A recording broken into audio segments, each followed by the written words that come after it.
Buenas tardes desde la Amazonía peruana, al centro de noticias Mari Pérez Digital, para el Perú y el mundo, con la mayor y mejor información. Hoy, martes 11 de agosto, joven venezolano fallece tras accidente en la carretera Santo Tomás.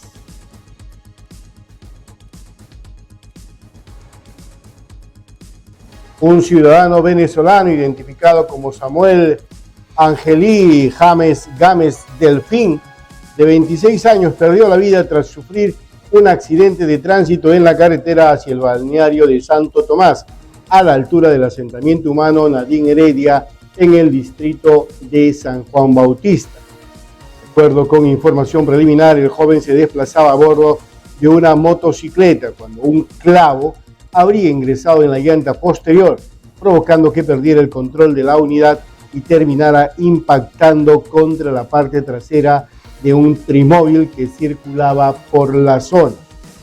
Víctima, conocida como Cebolla, regresaba de realizar labores de cobranza en el sector de Santo Tomás y se dirigía hacia la Vía Olímpica para continuar con sus actividades. Producto del fuerte impacto, quedó tendido sobre la vía y falleció minutos después debido a la gravedad de sus lesiones. Efectivos de la Policía Nacional llegaron al lugar y acordonaron la zona para realizar las diligencias correspondientes. Las circunstancias exactas que provocaron el accidente serán determinadas durante las investigaciones. Una lamentable tragedia que enluta a una familia y vuelve a poner en evidencia los riesgos que enfrentan diariamente quienes se movilizan en motocicleta. Este hecho también recuerda la importancia de revisar las condiciones del vehículo antes de salir a la vía y conducir siempre con máxima precaución. Bueno, este es un hecho que cotidianamente sucede. Este es un caso fatal. Sin embargo, como bien dice, mucha prevención que sea de parte del motociclista que de los otros vehículos que circulan por la ciudad. En otro tema de actualidad, un ventilador de techo cae sobre dos escolares durante clases en el distrito de Iquitos. Momentos de tensión se vivieron en el colegio Rosa Donaire de Morey, en Iquitos, luego que un ventilador de techo se desprendiera y cayera sobre los estudiantes de 13 años durante una clase de inglés. Las menores alumnas del segundo año de secundaria resultaron heridas. Según información preliminar, las aspas alcanzaron el rostro de una de ellas, mientras que la otra escolar también resultó afectada. Ambas fueron trasladadas a un establecimiento de salud y continuarán siendo evaluadas para determinar la gravedad de sus lesiones. Versiones recogidas tras el incidente señalan que el ventilador habría presentado deficiencias y requerido mantenimiento, situación que deberá ser verificada. Como medida preventiva, el colegio suspendió las clases de las secciones del segundo año. Padres de familia exigieron una revisión inmediata de los ventiladores y las instalaciones de las aulas para prevenir otro accidente. Un hecho preocupante que pudo tener consecuencias aún más graves. Es necesario revisar las condiciones de las instalaciones y garantizar que los estudiantes puedan asistir a clases en ambientes seguros. Queda manifestar que es una entidad de construcción no tan antigua que digamos, y que aquí hay un acto de negligencia que tendría que investigarse para determinar el nivel de responsabilidad. Una obra concluida, me parece, no de más de un año. Sin embargo, corresponde la verificación de todos los ventiladores instalados en esta institución educativa. Cambiamos de tema, nos vamos. La policía auxilia a mujer y captura a presunto autor de tentativa de feminicidio en el río Napo. Una rápida intervención de la Policía Nacional permitió auxiliar a una mujer y capturar al presunto responsable de una tentativa de feminicidio ocurrida en la comunidad nativa de San Lorenzo, distrito de El Napo, Loreto. El hecho ocurrió a la noche del 9 de agosto, cuando Doris Padilla Papa, de 44 años, se encontraba en su vivienda junto a sus menores hijos. Según la denuncia, su conviviente Nilo Jumbo Rubio, de 51 años, habría iniciado una discusión para posteriormente rociarla con gasolina y prenderle fuego.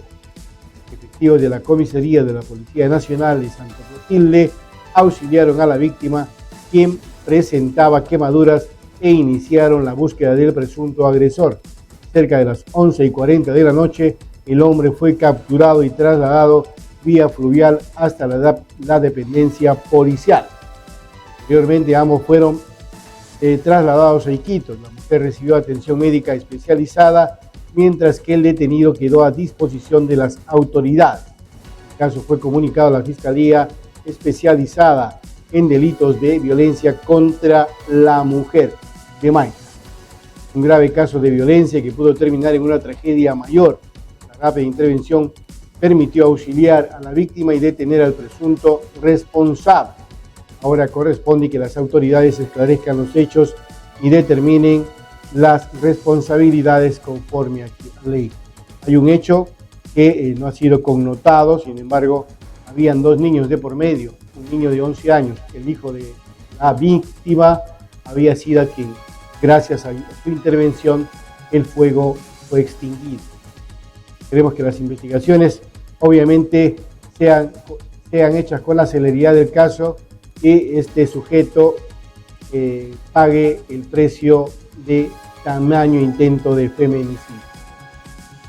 Pero mientras esto ocurre, surge otro tema. Intervienen 4 embarcaciones que transportaban pasajeros junto a gas y combustibles en San Regis. La Autoridad Marítima Nacional intervino a 4 embarcaciones durante operativos realizados los días 6 y 7 de agosto en el centro poblado de San Regis, Loreto, tras detectar presuntas irregularidades relacionadas con la seguridad y el transporte de mercancías peligrosas. Las naves intervenidas se encuentran Don Roldán, que trasladaba pasajeros junto a combustibles y 49 balones de gas. También fue intervenida Grupo Selva 1, que transportaba aproximadamente 300 galones o balones de gas y un cilindro de gasolina, además de pasajeros, entre ellos menores y adultos mayores. Asimismo, las autoridades intervinieron a Lucas Herón, tercero, por presuntamente operar sin matrícula ni personal debidamente certificado, y a Naomi I, que llevaba pasajeros junto a 30 balones de gas y 2 cilindros de combustible. La Autoridad Marítima advirtió que trasladar pasajeros junto con mercaderías peligrosas sin las autorizaciones y medidas de seguridad correspondientes representan un alto riesgo para la vida y la navegación fluvial. Aquí obviamente cae de maduro. La pregunta es quién autorizó el zarpe de estas embarcaciones, de cuándo. Bueno, es sorpresa que siempre haya este tipo de viajes, personas con materiales de alto riesgo. Cuanto se entiende, es una práctica normalísima y ante la ausencia de los niveles de control, definitivamente suceden o podrían suceder problemas mayores. Ese hombre vivía borracho y siempre la celaba, manifiesta madre de mujer quemada. Su pareja exige justicia y pide que presunto agresor permanezca en prisión. Se refiere a la nota que hemos leído anteriormente de la señora que ha sido rociada con gasolina y prendida por su pareja. María Pama Paima, madre de la mujer que sufrió graves quemaduras tras ser presuntamente atacada por su pareja, pidió justicia. Solicitó que el investigado Nilo Jumbo Rubio permanezca privado de su libertad mientras continúan las investigaciones. Según relató, su hija habría sido rociada con gasolina y posteriormente incendiada, acción que conoció a través de uno de sus nietos. La madre aseguró que no sería la primera vez que su hija sufría episodios de violencia y que anteriormente le había pedido que se separara debido a los constantes problemas, especialmente cuando el hombre consumía bebidas alcohólicas. Mismo señaló que el estado de salud de su hija continúa siendo delicado y presenta graves lesiones en el rostro y otras partes del cuerpo. La familia también pidió debido apoyo a los gastos que afronta durante su permanencia en Iquitos. Definitivamente la solidaridad tiene que ponerse de manifiesto para auxiliar. Un cuadro bastante crítico y bastante conmovedor.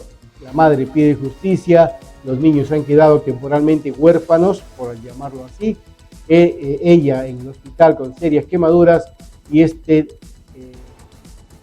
sujeto, por no hablar de alguna grosería, este sujeto está muy campante en la comisaría esperando ser de las investigaciones y pueda ser condenado, si así lo retiene la justicia. En otro ámbito de la información, la policía desarticula presunta banda, los venecos de la Tupac, y detienen a 2 por tentativa de homicidio. Nuevamente estamos viviendo los niveles de violencia de manera desenfrenada en nuestra región. Agentes de la comisaría 9 de octubre intervinieron a 2 ciudadanos venezolanos señalados como presuntos integrantes de la banda denominada Los Venecos de la Tupac, quienes estarían involucrados en un caso de tentativa de homicidio ocurrido en Iquitos. Los intervenidos fueron identificados como Jonaiker Jesús, de 27 años, alias Arepa, y Yenalí del Valle Silva, alias Tiffany, de 2 años. La intervención se realizó en inmediaciones de las calles Santos Atahualpa con Micaela Bastidas. Según las primeras diligencias, ambos habrían participado en un ataque contra Daro de Jesús Polo Mendoza, de 22, de la ciudad colombiana, quien habría sido agredido luego de que los sospechosos descendieran de una motocicleta. La víctima resultó herida en la espalda con un objeto punzocortante, aparentemente un destornillador. Los 2 intervenidos quedaron a disposición de las autoridades para continuar con las investigaciones y determinar sus responsabilidades de los hechos. Últimamente, el desenfreno de la violencia viene a cargo de los extranjeros. Las intenciones del nuevo gobierno es de que extranjero que comete delito sea sumariamente expulsado del país. Esperemos que esto se dé en el más breve plazo y estos señores indudablemente cuanto menos vayan a purgar condena en su país. Y vamos al ámbito nacional. La Fuerza Aérea del Perú alerta sobre presencia de municiones cerca de terreno donde se realizará misa del Papa León XIV. Fuerza Aérea del Perú alertó sobre la presencia de remanentes de municiones y pertrechos militares en una zona de Lambayeque ubicada aproximadamente a 1 kilómetro del espacio previsto para la multitudinaria misa del Papa León XIV, quien llegará al Perú en el mes de noviembre. Al conocerse la situación, el gobernador regional de Lambayeque, Jorge Pérez, informó que el Ministerio de Defensa inició trabajos de limpieza y precisó que el área donde fueron encontrados estos elementos no serán utilizadas para la misa papal. Las autoridades continúan con las acciones correspondientes para garantizar las condiciones de seguridad antes de la llegada del pontífice. Obvio, si ya se ha determinado que es una zona de riesgo, no debieran dejarla por más que no se vaya a utilizar. Hay que llegar a investigar porque otro uso se le puede dar y aprovechando la coyuntura no sería un trabajo en vano. En otro ámbito de la información, advierten silencio sísmico en Perú. Últimos terremotos solo habrían liberado el 20% de la energía acumulada. El sismólogo César Jiménez Tintaya, profesor de la Universidad Nacional Mayor de San Marcos, advirtió sobre la importante acumulación de energía sísmica existente en la región central del Perú, donde el último megaterremoto ocurrió en el año 1746.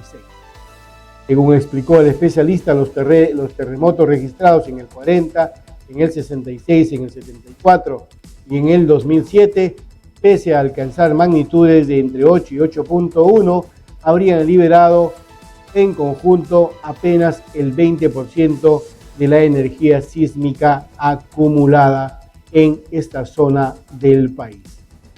Jiménez señaló que esta situación podría generar en algún momento un terremoto de gran magnitud, estimado entre 8.5 y 8.8, aunque actualmente no es posible determinar cuándo ocurrirá un evento de estas características. Más explicó que si un fuerte terremoto tuviera su epicentro en el mar y fuera superficial, existiría también la posibilidad de que se genere un tsunami, por lo que insistió en la importancia de estar preparado. Bueno, es una advertencia que aparentemente no busca generar alarma, sino recordar que el Perú se encuentra en una zona altamente sísmica. No podemos saber cuándo ocurrirá un gran evento de un terremoto superior a los 8.8, pero sí podemos preparar, conocer las zonas seguras, contar con un plan familiar y tener una lista de mochila de emergencia que pueda ser utilizada si se presentase la circunstancia.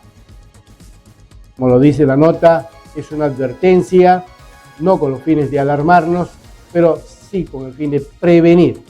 Tenemos que prepararnos, especialmente la ciudad capital, que viene amenazada por la cantidad de inmuebles de precarias condiciones. Y nos vamos al ámbito internacional. Sube a 240 la cifra de fallecidos tras devastador terremoto de magnitud 7.4 en Colombia.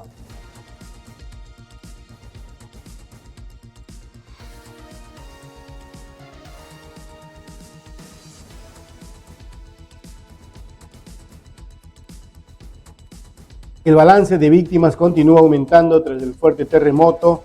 Al menos 240 personas han fallecido en Valle del Cauca, Risaralda, Chocó y Caldas. El movimiento sísmico ocurrió a las 7:34 del día lunes 10 de agosto con epicentro en San José del Palmar, Chocó. Valle del Cauca registra 130 fallecidos, mientras que en la Risaralda se reportan alrededor de 90, en Chocó 14 y en Caldas 6. Cali, las autoridades informaron además de 949 heridos, 239 personas atrapadas bajo los escombros y 56 edificios colapsados. En otras zonas también se registran miles de viviendas afectadas y daños en hospitales y centros educativos. Las labores de búsqueda y rescate continúan mientras las autoridades consolidan la información sobre la magnitud de la tragedia. Colombia atraviesa horas de profundo dolor mientras los equipos de emergencia siguen buscando sobrevivientes entre los escombros. Cifras todavía pueden cambiar y la prioridad continúa siendo rescatar a los atrapados, atender a los heridos y brindar ayuda a las familias afectadas. Y una última información: Cali decreta toque de queda y militariza la ciudad tras devastador terremoto de magnitud 7.4. Día de Cali, Colombia decretó toque de queda y dispuso la militarización de la ciudad como medida de emergencias adoptadas tras el fuerte terremoto de 7.4 que golpeó el país. La restricción estuvo vigente desde las 8 de la noche del día lunes a las 6 de la mañana del día martes, con el objetivo de garantizar la seguridad y facilitar el desplazamiento de los equipos de emergencia. El alcalde de Cali, Alejandro Eder, explicó que la medida buscó permitir que los organismos de socorro concentraran sus esfuerzos en las labores de búsqueda y rescate de personas atrapadas entre los escombros. Cali se encuentra entre las ciudades más golpeadas por el terremoto, con numerosas víctimas, heridos y edificios colapsados, mientras continúan las operaciones de emergencia. La tragedia obligó a tomar medidas extraordinarias para mantener el orden y facilitar el trabajo de los rescatistas. Estas horas son críticas, la prioridad continúa siendo encontrar sobrevivientes, atender a los heridos y garantizar la seguridad de la población. En estos hechos lamentables, tristes, no faltan los delincuentes que se aprovechan de las circunstancias para robar. Se mencionó casos particulares, sin embargo, apelamos a que puedan ser, les toque el corazón, que en un momento tamaño, una situación de tamaña desgracia, no pueden aprovecharse en esto. Sin embargo, estos animales, como se dice, que existen, Dios los tenga y los coja confesados. Así termina el día de hoy, martes 11 de agosto, la sesión del Centro de Noticias de Mari Pérez Digital. Rafael Fallen desde la Amazonía agradece su sintonía. Buenas noches.